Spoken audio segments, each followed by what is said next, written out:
Assalamualaikum warahmatullahi wabarakatuh. Salam sejahtera untuk kita semua. Selamat sore, sahabat kompeten. Hari ini kita berjumpa lagi di obrolan berbeda daring atau ODADING yang sudah menginjak volume ke-16 hari ini. Dengan materi yang cukup menarik, yaitu peluang karir di pasar modal syariah. Nah, sebelum lebih jauh lagi, mungkin perkenalkan diri dulu, saya Desya dari LSP Pasar Modal yang hari ini bertugas sebagai moderator yang akan menemani Sobat Kompeten selama kurang lebih 1 jam ke depan. Seperti itu. Sebelumnya saya jelaskan dulu mengenai apa sih LSPPM itu. LSPPM atau Lembaga Sertifikasi Profesi Pasar Modal merupakan penyelenggara uji kompetensi di bidang pasar modal. Namun tidak hanya untuk pasar modal saja. Jadi peserta uji komnya berasal dari berbagai industri. Nah, 7 bidang sertifikasi yang ada di LSPPM antara lain analisis efek, analisis teknikal, manajemen risiko, investment banking, kepatuhan, manajemen portofolio, dan equity sales. Gitu.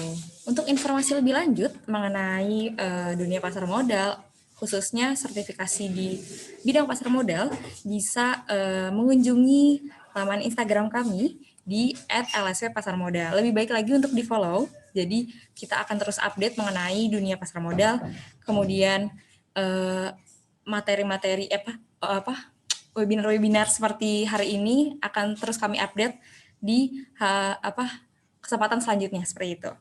Oke.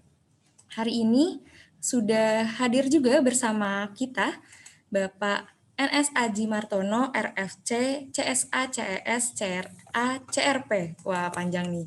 Selamat sore, Pak Aji. Selamat sore, Assalamualaikum warahmatullahi wabarakatuh.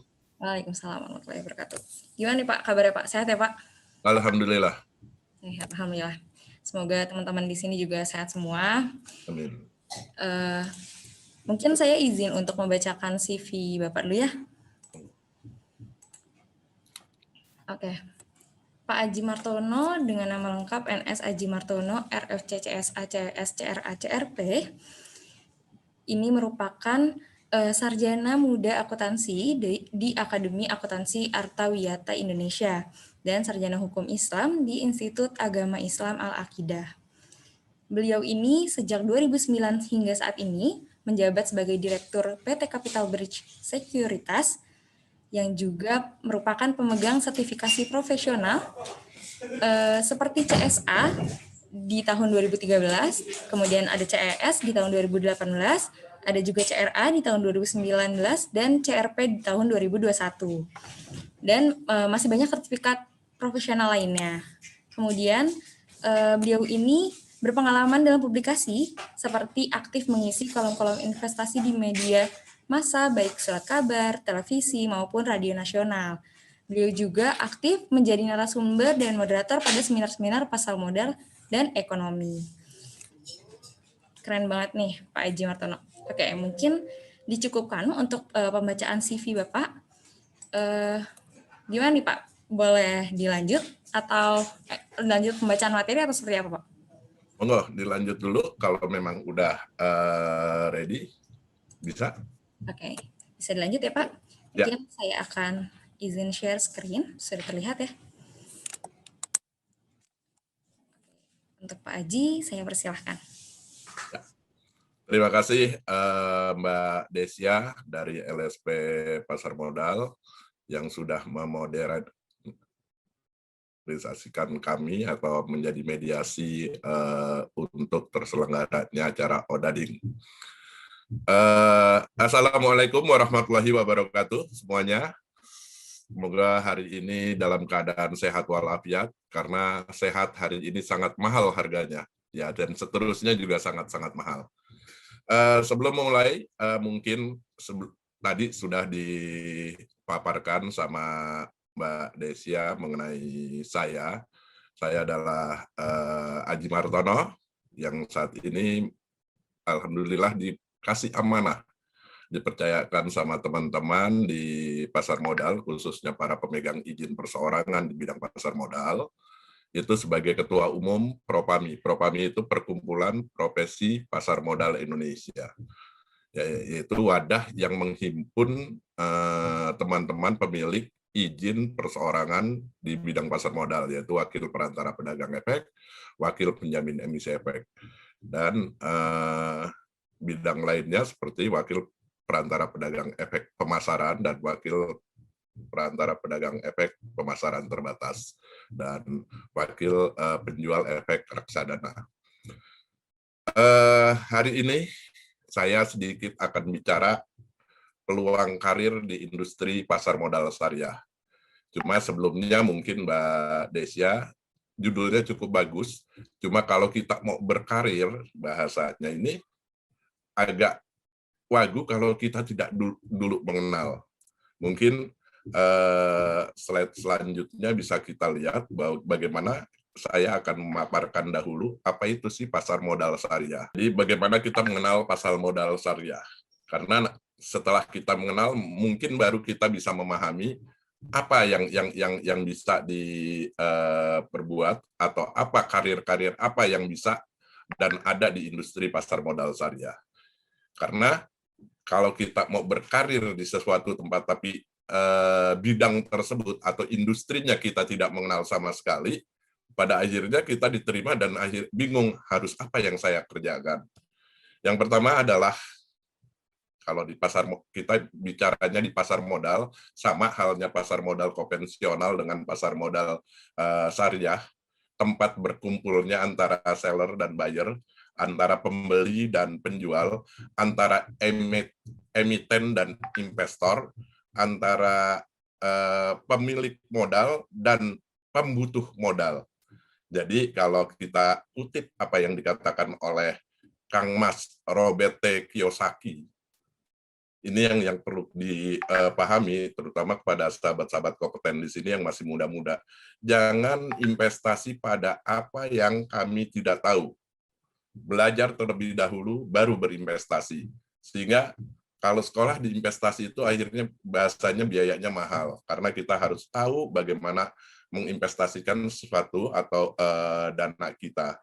Itu yang harus dikelola dengan baik, sehingga akhirnya pasar modal, baik konvensional maupun pasar modal syariah, itu bisa menjadi salah satu alternatif pembiayaan dan bisa menjadi salah satu alternatif investasi selain dana kita mengendap di perbankan. Nah, kenapa kita harus investasi? Ini yang juga kita ini, karena kita pasti butuh kehidupan di masa yang akan datang. Nah, untuk kebutuhan di masa yang akan datang itu pasti akan kehidupan kita mudah-mudahan selalu bertumbuh. Nah, itulah kenapa akhirnya kita dimintakan untuk bagaimana kita berinvestasi. Investasi macam-macam, ada investasi tanah, investasi rumah, dan investasi asuransi pun itu investasi, juga investasi di industri pasar modal, khususannya adalah investasi di pasar modal syariah. Nah, kalau kita ngelihat di sini dengan jargon yang cukup bagus di pasar modal syariah, berinvestasi yang amanah. Mungkin sahabat-sahabat kompeten di sini juga perlu tahu apa sih definisi dari pasar modal syariah. Definisi pada pasar modal syariah adalah pasar modal yang tidak bertentangan dengan prinsip syariah di pasar modal. Jadi ingat di sini ada tidak bertentangan dengan prinsip syariah di pasar modal. Jadi berarti ada yang tidak syariah di pasar modal banyak, tapi yang syariah banyak juga. Nah, perannya apa? Perannya adalah menjadi sumber pendanaan bagi perusahaan dan sarana investasi efek berbentuk syariah. Jadi efek-efek yang berbentuk syariah ini bisa atau perusahaan-perusahaan yang ingin go public atau calon emiten bisa menempatkan dirinya atau memproklamirkan diri emitennya ini atau perusahaannya ini menjadi bisa mengeluarkan efek syariah apabila sesuai dengan memang prinsip-prinsip syariah gitu, sehingga pasar modal syariah bersifat universal. Ini yang perlu dipahami juga, karena kalau sudah di pasar modal itu udah benar-benar universal, dia tidak melihat latar belakang. Ya, apakah George Soros mau masuk di industri pasar modal syariah nggak apa-apa. Sepanjang George Soros juga paham mengenai prinsip-prinsip syariah, apa yang boleh dan apa yang tidak boleh dilakukan di industri pasar modal syariah. Di sini yang mungkin juga perlu diinikan adalah perbedaan dari industri syariah dan industri pasar modal konvensional. Ya kalau misalnya ini naik screen-nya juga bisa dipanjang lagi, Mbak. Udah screen ke-6, mohon diinikan biar bisa dibaca juga. Ya, oke, terima kasih. Di mana kita lihat apa yang dikeluarkan di pasar modal konvensional itu juga dikeluarkan di pasar modal syariah. Cuma di situ emblemnya yang bertambah. Di pasar modal konvensional kita mengenal apa yang disebut dengan equity atau saham. Di pasar syariah juga demikian. Cuma ditambahkan berarti sahamnya saham syariah. Saham yang harus memiliki prinsip-prinsip syariah. Nah, obligasi juga demikian. Di konvensional ada obligasi konvensional, tapi di syariah juga ada obligasi syariah. Yang kalau misalnya ini adalah dikenal biasanya sukuk, ya, sukuk syariah, atau obligasi syariah. Nah, terus juga ada kumpulan dari dana-dana yang dikelola oleh manajer investasi, biasanya kita sebut produknya itu dengan nama reksadana. Reksadana ini juga ada dibagi lagi, di syariah juga ada namanya reksadana syariah.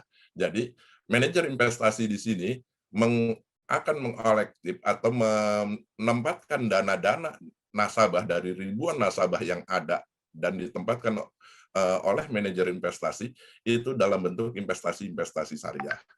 Jadi intinya semua produknya dikenal dengan nama produk pasar modal syariah. Itu. Jadi ada belakangnya tuh ada kodenya S, syariah. Nah, kalau kita lanjut di sini, apakah kegiatan di pasar modal syariah? Nah, ini kan ada pertanyaannya, halal nggak sih? Pasti. Karena di sini sudah ada, kita mengikuti apa yang sudah ada ketetapannya dari DSN MUI, yaitu Dewan Syariah Nasional Majelis Ulama Indonesia. Dia sudah mengeluarkan 25 peraturan mengenai kegiatan pasar modal syariah, mengatakan bahwa kegiatan ini halal. Karena apa? Karena pasar modal syariah merupakan kegiatan penyertaan modal dan atau jual beli efek saham atau sukuk. Ya, jadi istilahnya kalau kita beli saham Telkom ditanya, ini nggak ada barangnya, ini bukan future. Ya karena apa? Perusahaannya ada, sama seperti akhirnya kalau Rasulullah bilang katanya, berdaganglah kamu atau berniagalah kamu. Tapi kalau akhirnya kamu tidak bisa berniaga, berkongsilah. Maksud dari berkongsi ini adalah mengumpulkan dari beberapa orang untuk menjadikan satu sehingga mengurangi resiko. Nah, itu sama halnya dengan kita menanamkan dana kita dalam bentuk saham. Karena saham itu artinya adalah bukti kepemilikan. Sehingga apabila kita beli Telkom, walaupun cuma 1 lot atau 100 lembar di harga 3.000, berarti modalnya cuma Rp300.000, kita adalah pemilik atau investor atau pemegang saham dari perusahaan yang namanya Telekomunikasi Indonesia, selain pemerintah Republik Indonesia. Tapi kita juga merupakan pemilik daripada Telkom tersebut. Nah, itu yang diinikan. Dan yang diambil di sini harus yang berbentuk syariah. Karena apa? Usul fikihnya adalah ada 2, dibagi menjadi ibadah, di mana kita tahu bagaimana hubungan kita dengan Allah, hablum minallah. Ini yang utamanya. Lalu bagaimana juga hukum muamalahnya, yaitu hablum minanas, hubungan manusia satu dengan manusia lainnya. Jadi hukum perniagaan di sini yang ada. Nah, apa sih yang tidak boleh di muamalah ini atau sistem perdagangan Islam? Yang dilarang adalah kegiatan spekulasi. Jadi dia nggak punya barang tapi jual dulu atau short selling, itu dilarang. Ya, atau memanipulasi yang di dalamnya mengandung unsur riba. Jadi ada teman-teman ngumpulin buat kelompok investasi, terus dijanjiin, udah taruh duit saya di sini sejuta, ngumpulin duit 10 juta, nanti saya kasih 10% setiap tahun. Nah, pertama dia udah melanggar karena dia membuat bank gelap, kedua dia melanggar karena udah memberikan bunga. Sementara investasi di pasar modal syariah itu karena memang bentuknya fluktuasi, kita nggak ngelihat bahwa kita ditentukan keuntungannya, ya, sehingga benar-benar akhirnya seperti halnya perdagangan, di situ ada akadnya. Ya, beli harga 1.000, nggak taunya besok memang ada jutnus, perusahaannya bagus, besok mengalami kenaikan, ada kenaikan jadi Rp1.100, itu bukan Rp100 ini adalah mudarobahnya, bagi hasilnya atas keuntungan daripada kenaikan. Kalau kita buat di pasar tradisional misalnya, kalau kita mau masuk ke pasar, di depan pasar ada yang jual kangkung harga Rp100. Nah, di dalam pasar juga ada sama-sama jual kangkung, harganya Rp150. Barangnya sama, gitu. Halal, akhirnya juga harus dimasak dulu, pasti kita beli yang di depan, di harga Rp100. Gitu. Baru setelah di dalam, besoknya dia datang lagi ke sana, dia beli, dan dia jualan di 150 di dalam, ya nggak masalah. Sehingga keuntungan yang dia peroleh itu adalah Rp50.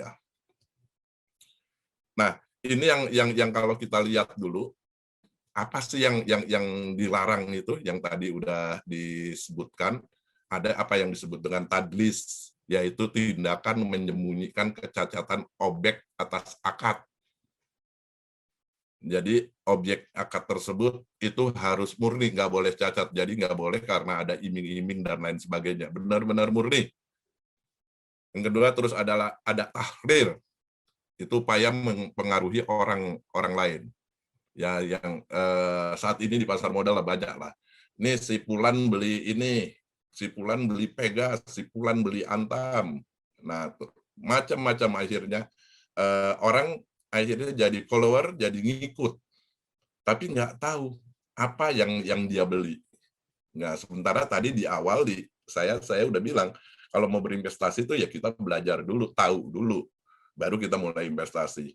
Sehingga bagaimana kita melihatnya, berarti kita lihat apa sih ini perusahaan yang ditawarkannya, dari sisi fundamentalnya, dari manajemennya, itu yang harus diinikan.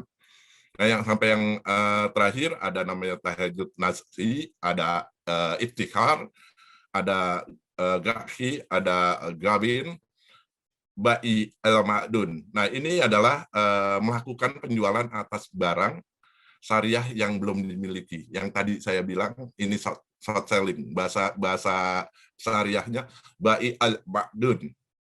Ini yang juga dilarang. Jadi nggak ada kalau di industri pasar modal syariah, dia harus punya dananya tersebut benar-benar diinvestasikan, dibeli. Nah, akhirnya kalau yang definisi syariah ini benar-benar menghilangkan spekulasi. Karena apa? Jatuhnya industri pasar modal ini benar-benar untuk investasi. Definisi dari investasi apa? Jangka panjang. Nah, untuk investasi jangka panjang yang perlu kita ketahui apa?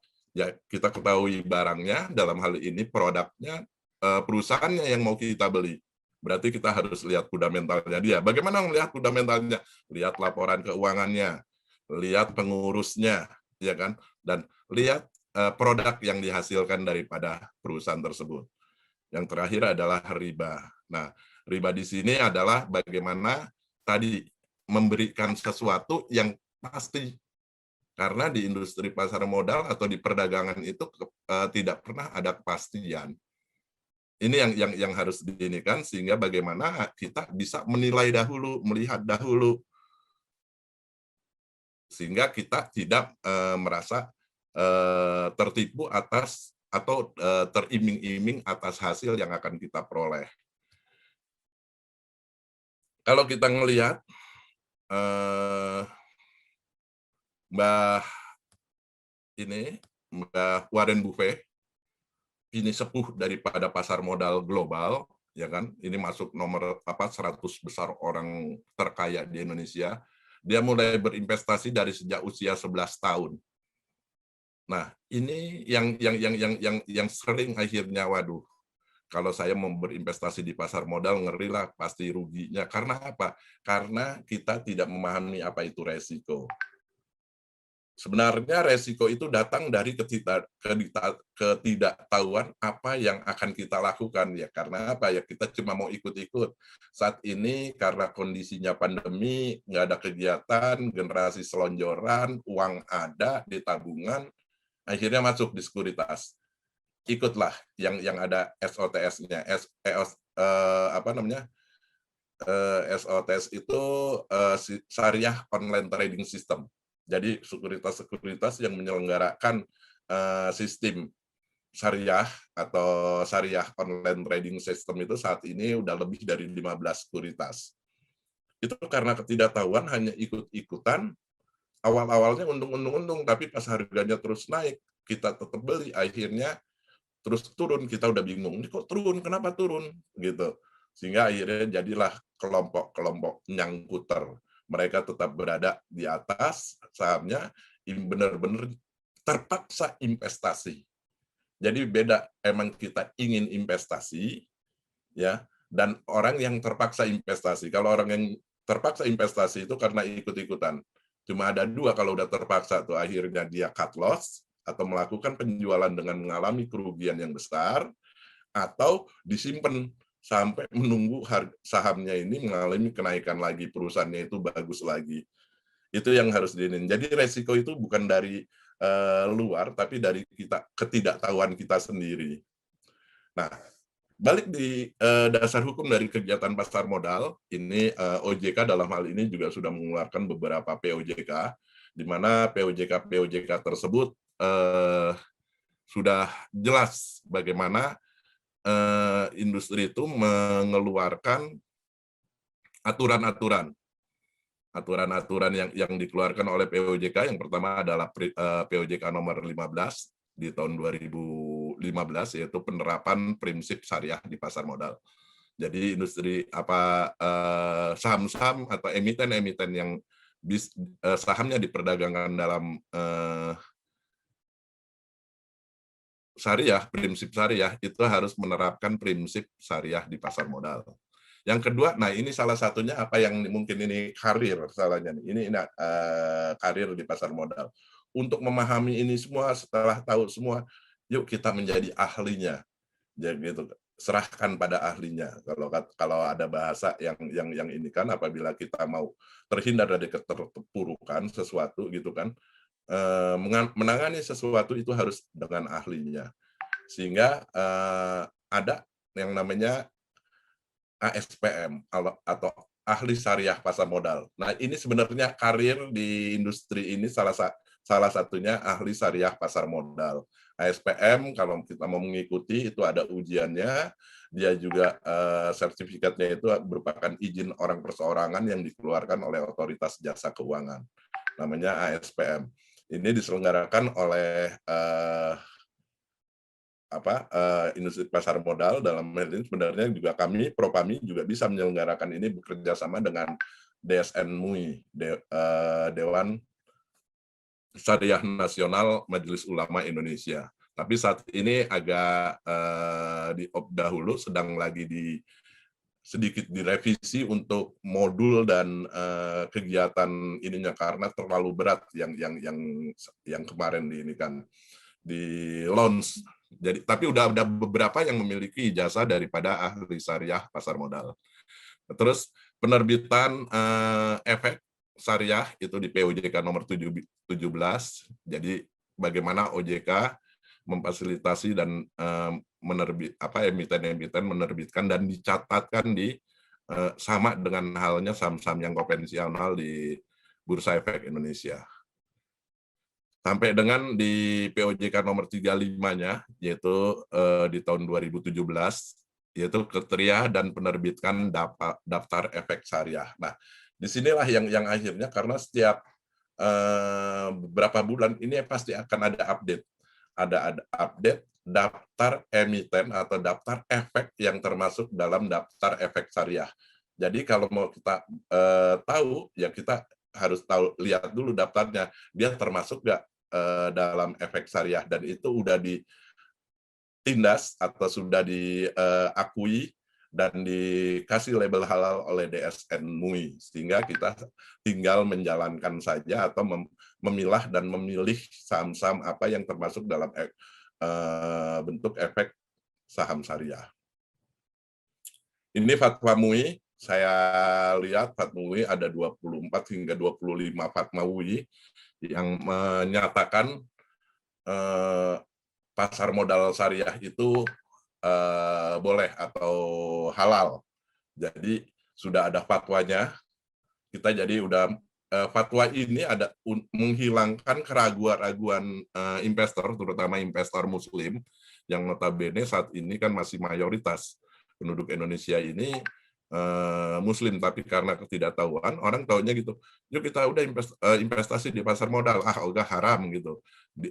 Karena apa? Ketidaktahuan itu bahwa ada pasar modal yang dalam bentuk syariah, sudah ada fatwa MUI-nya, sehingga ini yang bisa menjadikan teman-teman nanti di sisi karir, marketing, sales, untuk memberikan pemaparan atau pengajaran kepada masyarakat investor untuk terjun dan ikut memarakkan industri pasar modal syariah.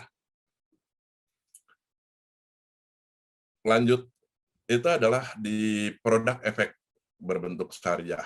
Di sini produk-produknya dari efek yang syariah sama, cuma mungkin ada perubahan nama dari obligasi itu jadinya nanti suku. Suku ini seperti sebenarnya sama-sama obligasi, gitu kan. Cuma kalau obligasi itu kan ada rate dalam hal ini ada bunga yang diberikan oleh penerbit obligasi, gitu, sehingga dia biasanya lebih tinggi dari tingkat suku bunga deposito. Kalau tingkat suku bunga deposito saat ini 6%, maka dia menerbitkan obligasi dengan tingkat suku bunga 8%. Ada 2% lebih baik dibandingkan uangnya ditaruh di dalam bentuk deposito di perbankan. Tapi kalau sukuk ini dalam bentuk mudharabah. Jadi tidak dalam bentuk prosentase, tapi dilihat dari bagaimana bisnisnya ini. Kalau diprosentasekan sehingga dia memberikan talon atau kupon obligasinya, ya kan, yang atau di situ, secara diprosentasikannya itu bisa lebih tinggi dibandingkan bunga yang diberikan oleh obligasi konvensional. Kalau secara persentase dia misalnya obligasi konvensional ngasih 8%, ini mudharabah biasa bisa ngasih 10-11%. Dan itu selalu di atas daripada tingkat suku bunga perbankan dalam hal ini dan tingkat suku bunga obligasi konvensional. Ini yang cukup menarik di produk sukuk yang saat ini banyak itu adalah Sukri, biasanya sukuk retail Republik Indonesia, dan itu diperdagangkan dengan denominasi bisa hingga cuma 10 jutaan juga bisa. Nah, terus efek syariah ini dalam bentuk yang seperti hal sudah ada yang tiap hari diperdagangkan, yaitu dalam berupa saham. Jadi saham atau ekuitas ini adalah bukti kepemilikan, tapi dalam bentuk efek syariah. Sehingga list di daftar efek syariah bisa terlihat di sini. Yang kedua, yang selanjutnya adalah reksadana dalam bentuk syariah. Tadi yang seperti saya paparkan pertama, manajer investasi harus memahami dan menempatkan dana-dana investornya dalam instrumen dari produk-produk pasar modal syariah. Kalau mau dimasukkan dia reksadana saham, ya harus masuknya saham-saham syariah, gitu. Itu yang dinikan, jadi nggak bisa melenceng daripada prinsip-prinsip syariah, itu dinamakan dengan reksadana syariah. Yang lainnya mungkin kalau ini efek beragun syariah atau EBA, efek beragun aset dalam bentuk syariah. Ini cuma ini terlalu dalam karena yang ini nanti ada juga yang saat ini belum marak, IB syariah atau investment banking syariah, itu dari sisi karirnya. Kalau kita memiliki WPPE, wakil penjamin emisi efek, itu salah satunya kita bisa jadi corporate finance atau investment banking. Kita bisa nih buat dire, terus dana investasi real di properti dan lain sebagainya, atau direct, tapi kita kemas dalam bentuk syariah yang tidak bertentangan dengan prinsip-prinsip syariah, termasuk efek-efek syariah lainnya. Karena masih cukup banyak kayak gadai juga itu masih bisa nih yang berupa gadai syariah atau biasa kita sebut misalnya repo kalau di konvensional ya.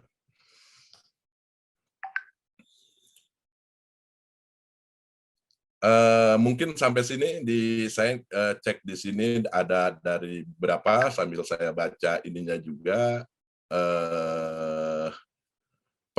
beberapa pertanyaan ya, di mana ada beberapa pertanyaan yang sudah mulai muncul di kolom chat, sehingga bagaimana deteksi potensi fraud di pasar modal syariah. Nah, kalau kita melihat fraud itu bisa terjadi di mana aja memang, termasuk juga di industri pasar modal syariah. Tapi kalau kita melihat dengan banyaknya aturan atau penjagaan yang dilakukan oleh otoritas, dalam hal ini dengan terbitnya POJK di industri syariah, ini setidaknya bisa mengurangi. Sehingga apa yang boleh, apa yang tidak boleh, ini salah satunya bagaimana kita mendeteksi potensi terjadinya fraud atau kecurangan di industri pasar modal syariah. Yang kedua, dengan keluarnya juga Fatmawi yang dikeluarkan oleh DSN MUI, Dewan Syariah Nasional Majelis Ulama Indonesia, hingga ada 25-an, ada 25 itu fatwa, dan ini juga setidaknya melindungi kita bahwa apa yang kita beli itu benar-benar halal, dan sudah ada yang bisa berani menanggung resiko. Dalam hal ini Majelis Ulama Indonesia sudah menindas bahwa apa yang kita lakukan ini ada diperbolehkan dalam Islam, atau biasa kita kenal dengan bahasa halal. Next itu jadi yang dininya.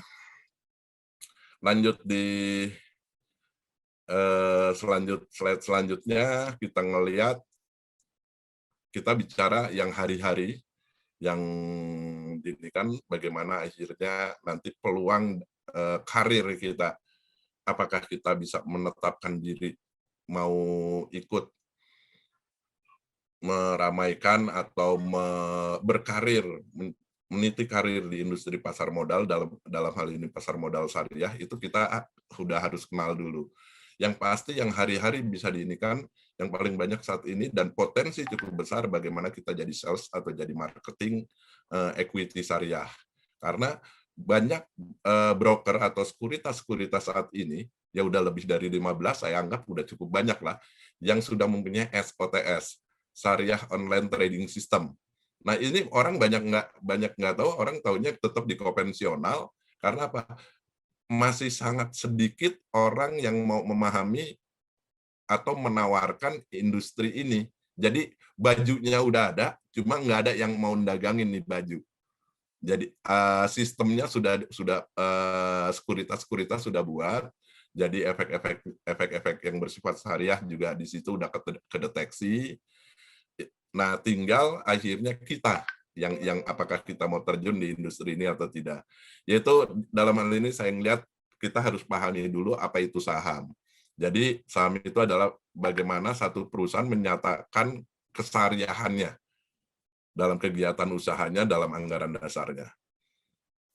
Sama seperti misalnya yang itu juga gitu, dia juga menyatakan kesyariahan kegiatan usaha dalam anggaran dasarnya. Itu kalau jadi kita harus benar-benar itu ditindas. Terus sesuai dengan peraturan penerbitan dan persyaratan syariah. Ada POJK-nya yang tadi udah saya sebutkan. Bagaimana kalau perusahaan emiten mau IPO atau mau go public, dia harus mengikuti POJK nomor 17, POJK 04 tahun 2015. Nah, terus bagaimana sesuai dengan peraturan terkait ketiadaan penerbitan daftar efek syariah? Ini juga diatur dalam peraturan nomor 35 POJK.04 tahun 2017. Sehingga saham-saham atau emiten-emiten yang tercatat di lantai bursa itu akan diklasifikasi sendiri, lalu terus diminta persetujuannya oleh DSN MUI, dan dikeluarkanlah daftar efek syariah. Ini harus sesuai dengan peraturan atau POJK nomor 35, POJK 04 tahun 2017. Nah, terus bagaimana sih screening saham-sahamnya? Banyak juga yang ini kan. Tadi di awal udah kita kalau kita udah mulai memahami ini, ya udah enak. Tapi kita juga harus tahu bagaimana kita harus men-screening daripada saham-saham syariah tersebut. Karena dari kumpulan atau yang termasuk di daftar efek syariah belum tentu kan semuanya bagus. Ya, yang pertama kita ikutin aja ininya, lihat bisnis perusahaannya. Ya kan, kalau udah di situ emang bisnisnya ada di bidang penjudian, ya kan, udah pasti judi itu dilarang dalam hukum Islam. Mungkin di agama-agama lain juga dilarang. Terus riba. Nah, terus perdagangan yang dilarang, perdagangan obat-obatan yang ilegal, terus miras, ini nggak boleh. Terus barang haram, narkoba, dan lain sebagainya. Atau di dalam manajemennya, perusahaan tersebut hobi banget nerima yang namanya suap. Jadi bagaimana dia diinikan, uangnya ini, dana yang dia peroleh itu tidak bisa, produknya itu bisa laku di pasaran karena dia memberikan imbalan kepada orang untuk membeli produk-produk tersebut. Nah, ini yang juga yang harus dilihat. Yang kedua, apakah syariah atau tidak sih? Nah, tidak melakukan transaksi yang termasuk melanggar syariah. Itu pokok ininya. Jadi bagaimana ya supaya kita tidak melanggar syariah? Ya ikuti semua tadi aturan-aturan main yang ada di industri pasar modal syariah. Jadi kalau kita udah melakukan short sale, wah ini saham nih, udah ini nih, beritanya jelek. Hari ini misalnya mau diadakan lockdown, padahal cuma PPKM darurat yang sebenarnya juga sama seperti PPKM yang sudah-sudah, cuma ini dipersempit dan diperluas jamnya, terus daerah-daerahnya diberitahukan, dan orang mulai diadakan pengetatan. Nah, tahu ini katanya nih jadi bad news, sehingga mereka melakukan penjualan, punya 1.000 jualnya 10.000. Nah, ini udah melanggar, itu tidak syariah, nggak boleh ya, punya 1.000 jualnya 1.000. Gitu, jangan dilebihkan itu atau melakukan short selling. Nah, terus yang kedua adalah bagaimana kita memahami dari perusahaan tersebut dengan melihat fundamental dari perusahaan. Salah satu melihat fundamental perusahaan apa sih? Ya kita harus tahu kinerja daripada keuangan perusahaan tersebut. Jadi salah satu cara mudahnya apa? Cara mudahnya cuma ngelihat total asetnya itu tidak boleh lebih dari 45% dari pendapatan. Itu minimnya. Terus non halal dibandingkan dengan non halal pendapatan tidak lebih dari 10%. Jadi dalam industri pasar modal ada beberapa industri yang kita sulit, apakah kandungannya ini tidak memakai barang yang tidak dilarang, gitu kan? Sulit, misalnya di produksi farmasi, ya kan? Kita nggak ngerti kalau di situ ada juga penggunaan yang dilarang, misalnya penggunaan arak atau alkohol dan lain sebagainya yang ada di dalam obat yang dijual di situ.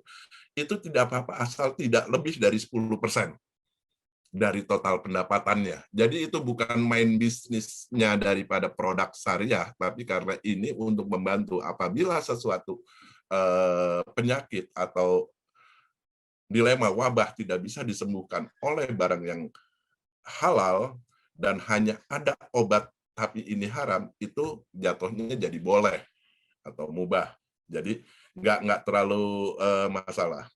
Terus masuk indeks syariah. Kalau kita ngelihat di sini perusahaan-perusahaan yang sudah terbuka itu harus ada tadi yang tadi disebutkan, ada di dalam buku dari daftar efek syariah.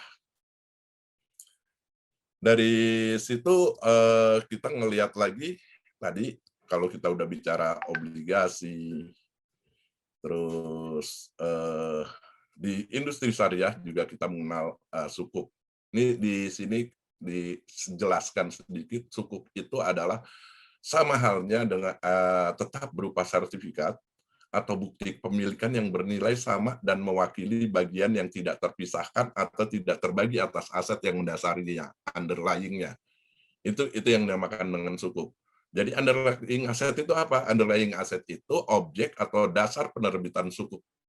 Aset yang dijadikan underlying dapat berupa barang berwujud seperti tanah, bangunan, atau proyek bangunan, atau aset tidak berwujud seperti jasa atau hak manfaat atas aset tersebut.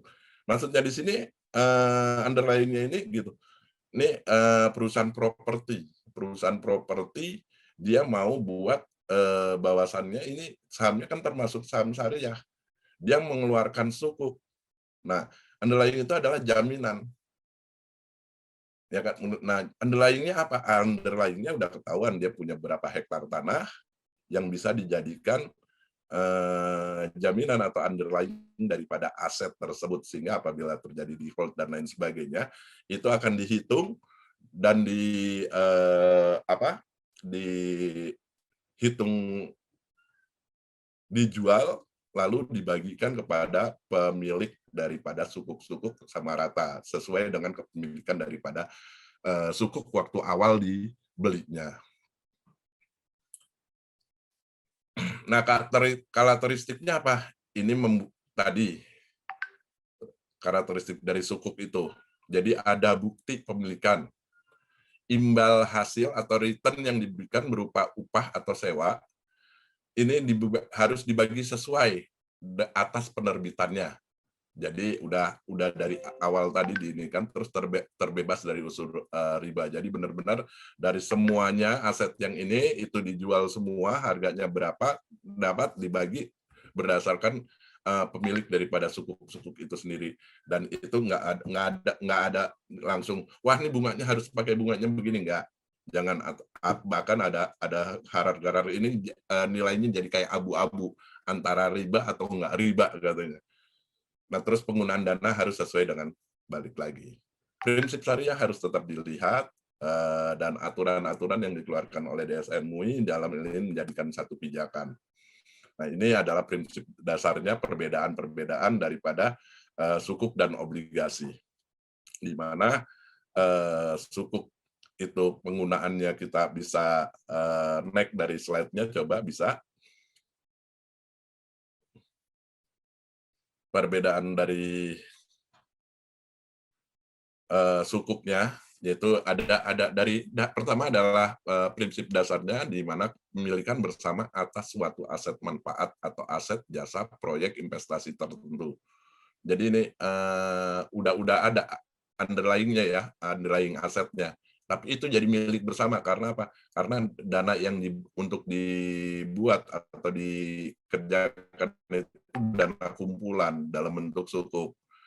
Kalau obligasi itu artinya surat hutang. Hutang piutang antara penerbit obligasi dan investor. Jadi kayak penggadaian minjem jual obligasi. Padahal uangnya tersebut untuk bayar orang naruh barang untuk gadain. Nah, jaminan sehingga dia masuknya di obligasi. Terus penggunaan dana juga begitu. Penggunaan dana ini udah harus jelas kalau dalam sukuk. Jadi penggunaan dana hanya untuk kegiatan usaha yang tidak bertentangan dengan prinsip syariah. Jadi kalau bilang dia mau bikin rumah yang islami, rumah modern yang berprinsip dengan syariah, tidak dia bisa kredit dengan tidak memberikan bunga. Banyak sekarang beberapa perumahan melakukan hal ini di Tangerang, di Depok, di Bogor gitu. Jadi rumah berprinsip syariah itu harus dana yang didapat dari sukuk digunakan untuk itu. Sehingga antara pembeli investor pemegang sukuk terus sama investor pembeli rumahnya ini tidak merasa terbebani dengan adanya biaya bunga. Gitu karena apa? Ya balik lagi bunga itu masuk kategori riba. Nah, sementara kalau obligasi tidak terbatas kegiatan usahanya. Nah, terus kalau imbal hasil, nah imbal hasilnya ini ada ujrah atau marginnya, itu biasanya dalam bentuk mudharabah. Jadi bagi hasil itu mudharabah, keuntungan daripada emiten tersebut atau penerbit sukuk tersebut itu dihitung dan dibagikan rata kepada pemegang sukuk. Sementara kalau obligasi itu diberikan bunga, udah di awal udah diberitahu bahwa obligasi dengan tenor 7 tahun, di tahun pertama akan memberikan tingkat suku bunga 8% dan di tahun kedua akan memberikan 1% di atas rata-rata bunga dua bank perbankan nasional misalnya gitu. Itu biasanya dalam prospektus di penerbitan obligasi tersebutnya segitu. Bukan selama 7 tahun itu bunganya fix, walaupun ada obligasi yang diterbitkan dengan tingkat suku bunga hingga 7 tahun itu fix. Tapi jarang sekali, biasanya hanya 1 tahun, dan tahun keduanya itu biasanya dihitung dari rata-rata tingkat suku bunga perbankan plus 1%, 0,5% gitu. Jadi tetap lebih tinggi penempatan atau menaruh dananya di dalam bentuk obligasi dibandingkan tetap uangnya dalam bentuk deposito. Nah, kalau di obligasi itu tadi underlying tidak begitu diperlukan karena semata-mata emang ini untuk keperluan bisnis murni. Tapi kalau di sukuk underlying-nya perlu. Nah, ini juga apa ya, menghindari fraud juga karena apa? Jaminannya jadi jelas. Ini yang kenapa akhirnya di dalam prinsip syariah itu kita memang benar-benar harus prudent, kehati-hatian dalam menjalankan bisnis yang bersifat syariah itu harus ada, sehingga kita mau ngutang aja istilahnya kan, nerbitin sukuk itu kan sama ngutang sebenarnya, tapi harus ada jaminannya. Next, untuk slide-nya, apa sih manfaat diterbitkan sukuk? Nah, ini kalau yang sukuknya ini kalau udah bagaimana memperluas alternatif pembiayaan bagi perusahaan. Terus sebagai salah satu sarana pembiayaan infrastruktur, sebagai sarana investasi berbasis syariah di pasar modal, dan mendorong pertumbuhan serta pengembangan industri keuangan syariah. Nah, mungkin dari sahabat Corporate di sini yang balik di ini, apabila semua di industri syariah, yang paling penting adalah termasuk kita sebenarnya hari-hari yang melakukan di SOTS, syariah online trading system, itu adalah akad. Akad itu adalah kesepakatan, gitu.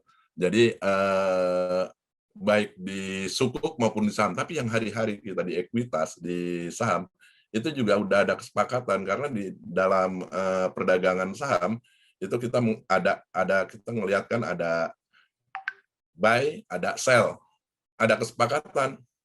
Kalau kita emang sepakat, ini posisi belinya harga 1.000, posisi jual 1.005. Nah, kita sepakat, kita setuju, kita nggak marah kok kalau yang pasang jual itu kita beli di 105. Yang jual juga akan serahkan barangnya, dan kita akan bayar di 105. Itu yang kerjakan atau di bagaimana bahwa industri keuangan atau industri pasar modal dalam hal ini jual beli saham yang bersifat syariah itu sebenarnya udah happy, udah gampang untuk menjalankannya.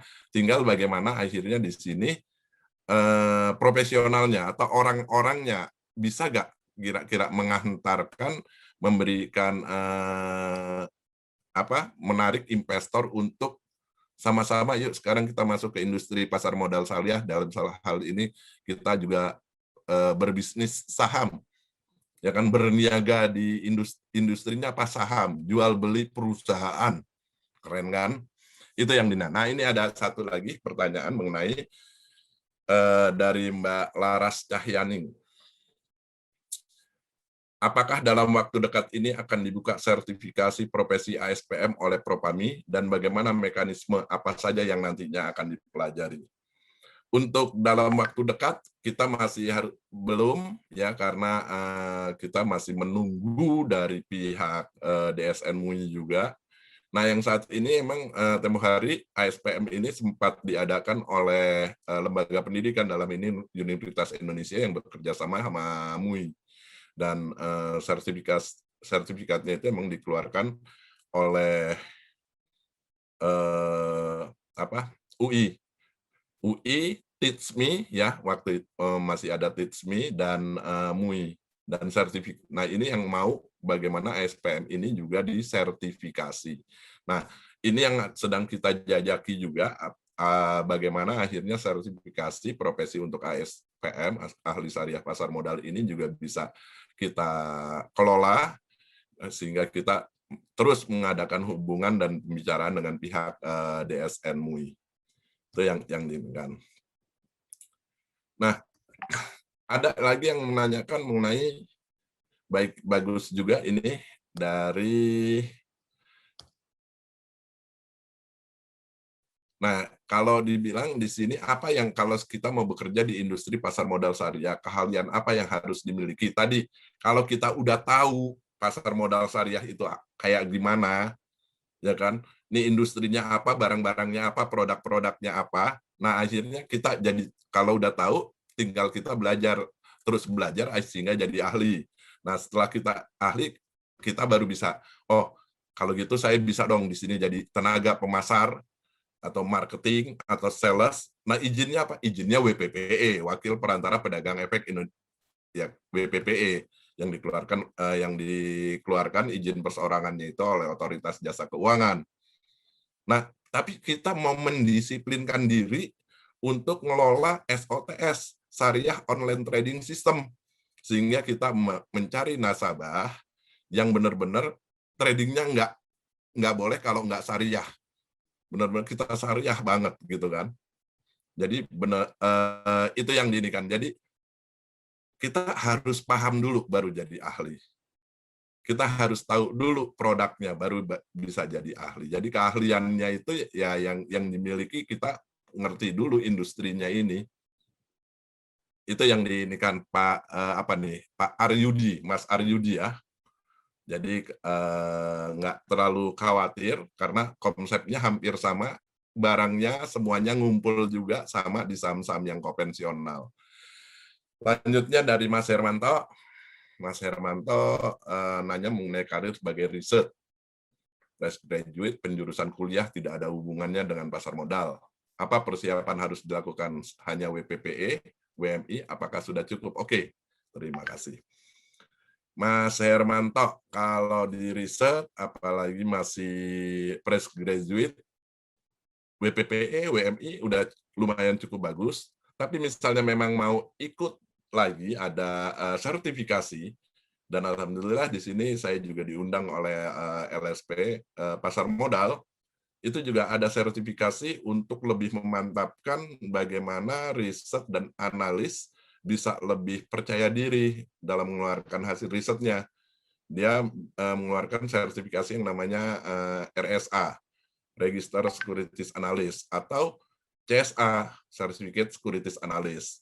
Nah, yang baru akan diinin kalau misalnya memang Mas Hermanto atau rekan-rekan lain paham banget namanya technical analyst, di tahu charting, bagaimana fluktuasi harga ini bisa menjadikan satu harapan untuk bisa mendapatkan keuntungan dalam jangka pendek, sehingga itu juga ada kelasnya dan sertifikasinya yang namanya dengan RTA, Register Technical Analysis. Jadi kalau saat ini untuk izin orang perseorangan itu WPPE ataupun WMI yang itu sudah cukup, tapi untuk menambah keahlian di bidang riset dan analis bisa mengikuti sertifikasi khususon, yaitu di RSA atau CSA sekaligus. Itu Pak Hermanto. Nah, untuk yang lainnya, ini sekaligus saya langsung tanya jawab ya. Dia jawabin dulu. Nah, itu yang selanjutnya. Untuk selanjutnya mungkin saya serahkan ke moderator, mungkin ada beberapa yang ingin menanyakan secara direct atau langsung tadi mungkin ke moderator. Silakan Mbak Desia. Terima kasih. Assalamualaikum warahmatullahi wabarakatuh. Oke, baik. Waalaikumsalam warahmatullahi wabarakatuh. Terima kasih banyak ya Bapak atas materi yang telah disampaikan, sangat insightful dan tadi juga diselingi dengan tanya jawab yang ada di kolom chat Zoom seperti itu. Mungkin saya akan mulai bacakan yang pertanyaan yang sudah masuk melalui kami ya Pak.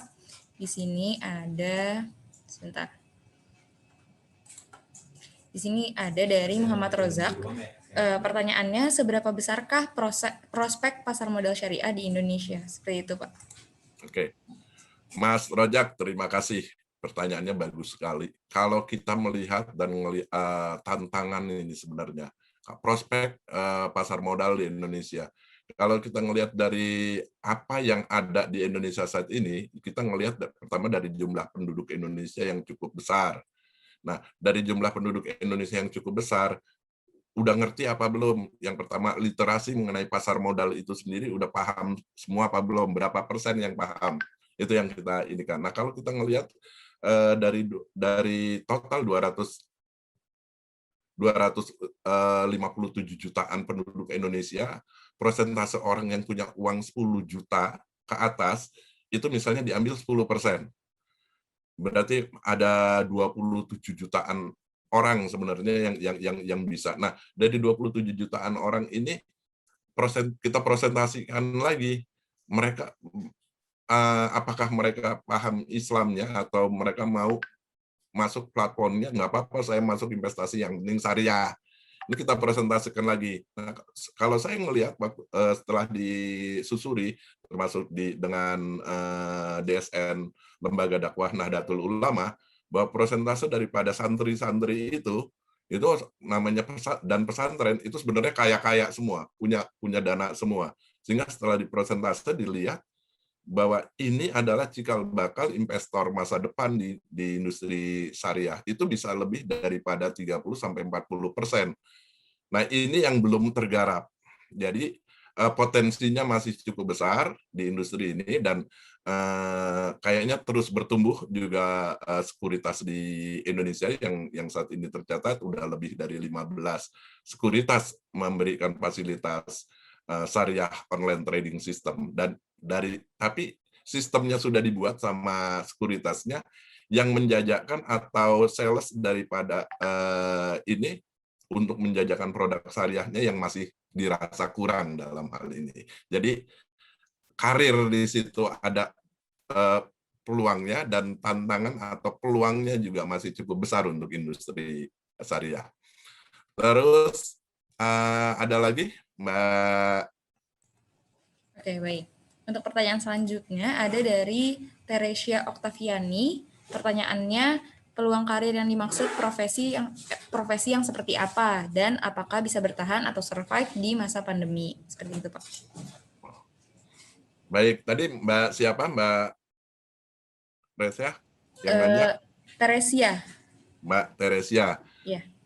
Survive atau tidak survive-nya tergantung daripada kita dalam memahami atau melakoni apa yang kita jalani. Kalau misalnya apa yang mau kita jalanin ini menjadi style kita, ya ini akhirnya kita bisa survive di masa apapun. Apalagi pas masa pandemi saat ini, waduh, dari hal yang tadinya mahal akhirnya bisa jadi murah semua. Karena apa? Semua dikerjakan hanya dengan 2 jempol.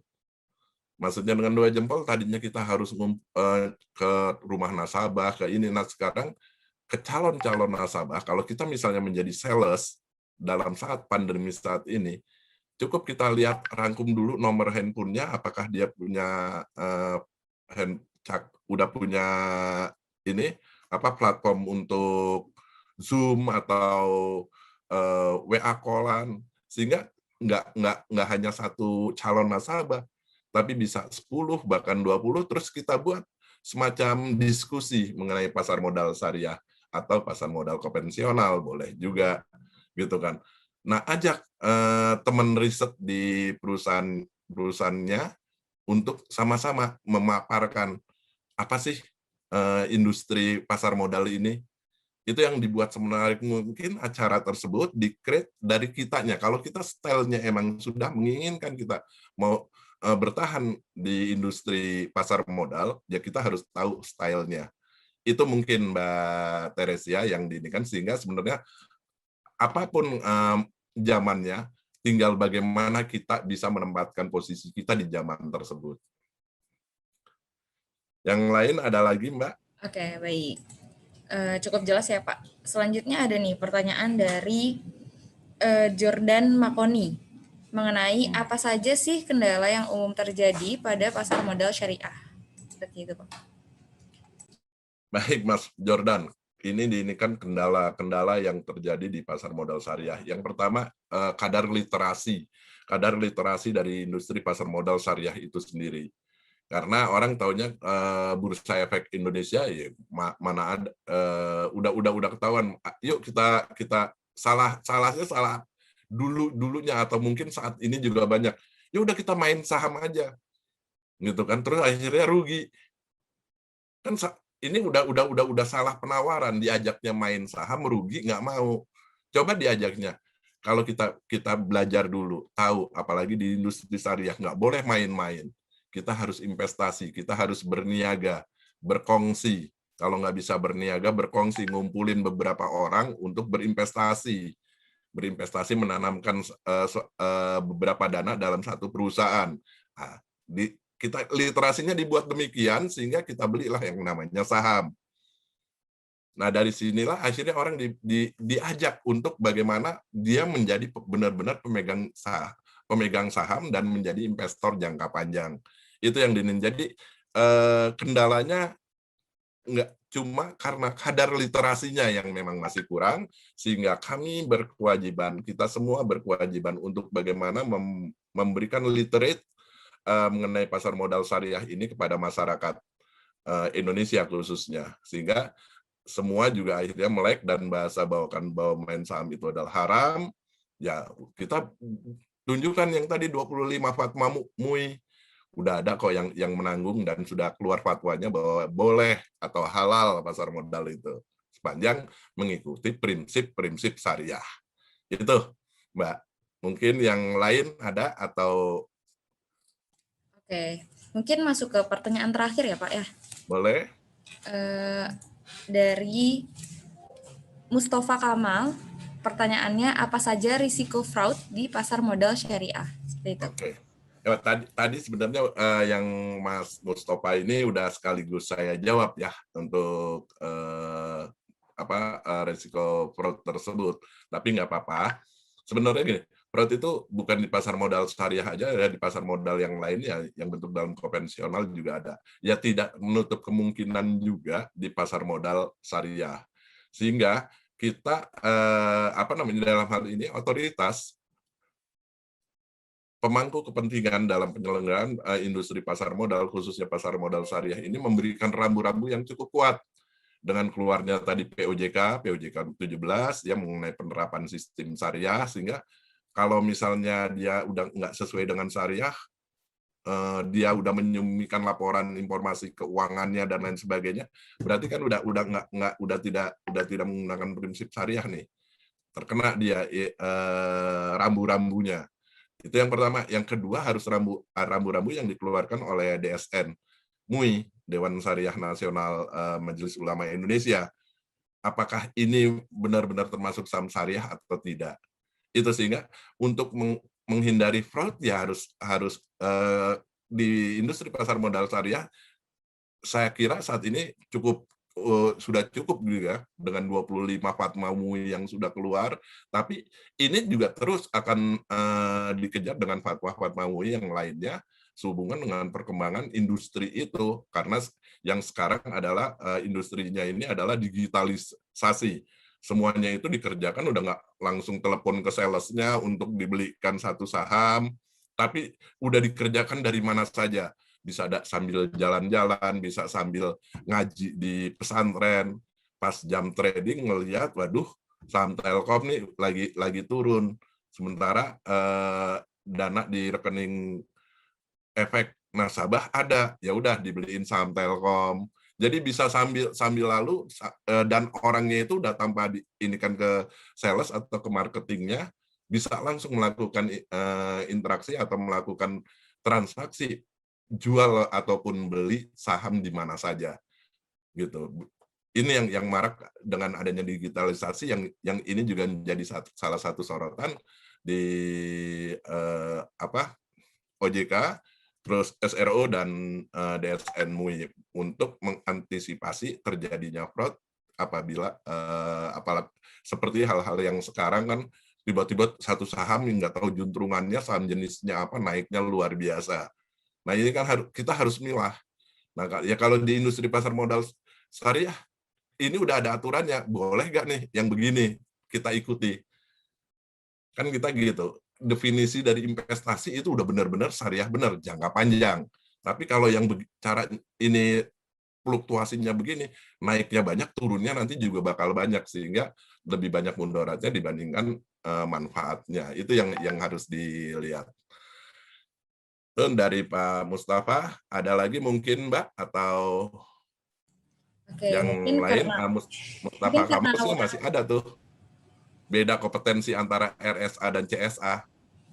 iya boleh Bisa ya coba. saya jawab juga ya Mbak ya? Ya boleh silakan. Ya, oke, saya mewakili juga lah untuk LSP Pasar Modal yang saat ini juga memiliki sertifikasi mengenai RSA dan CSA, Register Securities Analyst dan Certificate Securities Analyst. RSA di sini adalah sebenarnya analis pemula atau junior analysis. Jadi di mana mereka mempunyai skema kompetensinya itu separuh daripada dia menjadi senior analis atau udah yang langsung mendapatkan gelar CSA. Tapi keduanya baik RSA maupun CSA ini dikeluarkan sertifikasi yang diakui oleh Badan Nasional Sertifikasi Profesi. Sehingga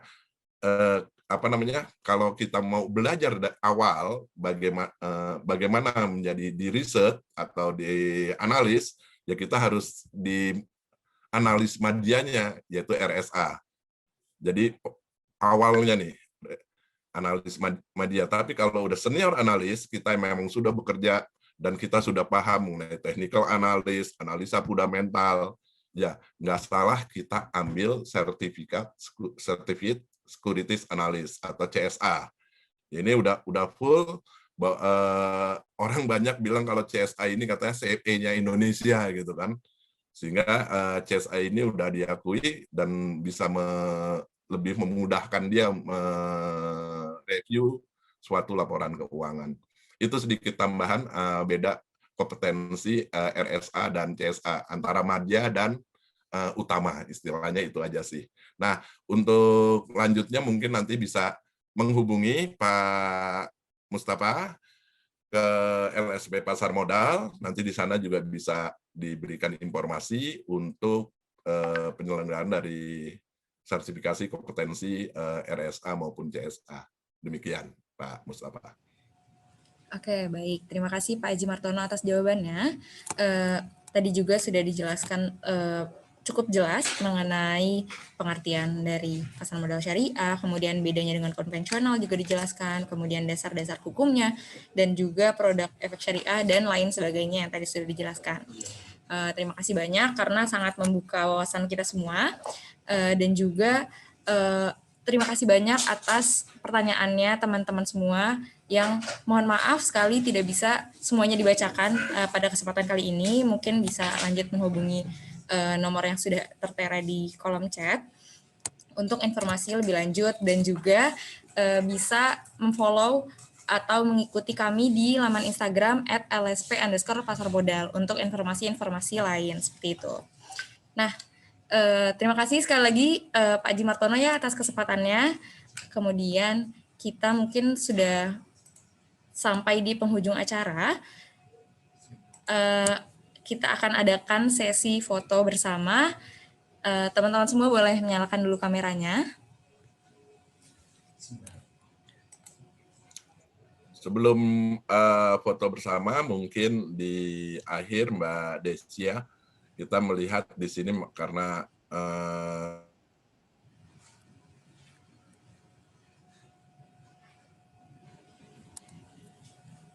Mohon maaf Pak Haji Martono terputus Pak. ini yang juga perlu kita banyak terus belajar dan belajar. Dengan kondisi saat ini pandemi sebenarnya cukup banyak kanal-kanal yang memang memberikan edukasi dan pembelajaran mengenai industri pasar modal syariah, atau juga bisa ke teman-teman di LSP Pasar Modal maupun ke Propami, karena di Propami untuk yang ke periode saat ini kami juga mempunyai bidang khusus untuk pengembangan industri pasar modal syariah. Nah, ini kebetulan ketua departemennya seorang dokter dan ketua bidangnya juga seorang dokter di industri pasar modal syariah. Jadi ayo sama-sama kita diskusi, sama-sama kita kembangkan industri pasar modal syariah ke depannya akan lebih baik lagi. Demikian, terima kasih. Selamat berinvestasi, selamat berkarir di bidang pasar modal, karena kalau kita sudah mengenal produk, sudah mengenal industrinya apa, ayo kita melangkah di industri tersebut untuk membesarkan industri tersebut. Demikian, Assalamualaikum warahmatullahi wabarakatuh. Waalaikumsalam warahmatullahi wabarakatuh.